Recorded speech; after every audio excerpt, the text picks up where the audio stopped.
Hi guys! I'm back! At dahil mainit ang panahon, gagawa tayo ng homemade papaya shake.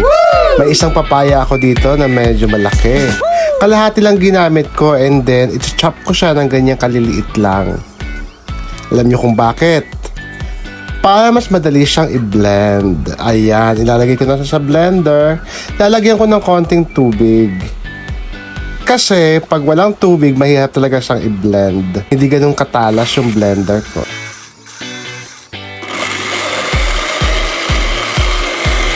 Kakawkawin ko siya ng spoon para mas mabilis siya mapino.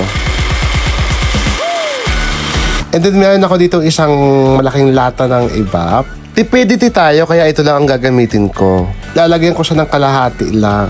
Gamitin ko siya next day, itong kalahati. And then, ipo-full ko na dito yung half liter ng super cold water. Ayan, sumisingit si Tokob sa vlog ko, pasikat. Huwag ka dyan! Lalagyan ko siya ng maraming sugar. Para magka-diabetes tayo. Tikman natin, ayan, di pa ako kontento. Medyo matabang. So, lalagdagan ko ng isa't kalahating malaking kutsara ng sugar. Brown sugar yung gamit ko dito, guys. And then, maglalagay ako dito ng crushed ice. Homemade crushed ice. And then, ito todo ko na dito ang blending. Sabihin natin inabot yan ng 2 minutes. This time, titikman ko na. Napino yung ano eh. Ayan. Tikman natin! Ang sarap. Shit! Sobrang sarap. Shit! So ngayon, magsasali na tayo. Ayan. Hindi ko alam kung paano ko gagamitin yung straw. Naguguluhan ako. Starbucks!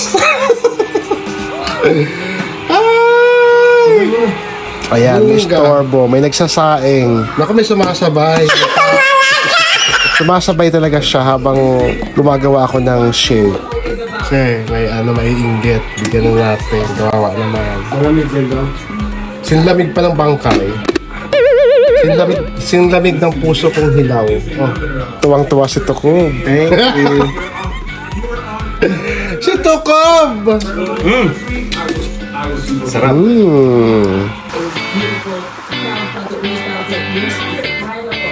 Tanggal ang uhaw. Oh my God. Kaya kong bigyan yung aso namin, si Maya. Ayaw, yung papaya. Thank you guys for watching. Please like and share naman dyan. Happy weekend. Tapos ang laban.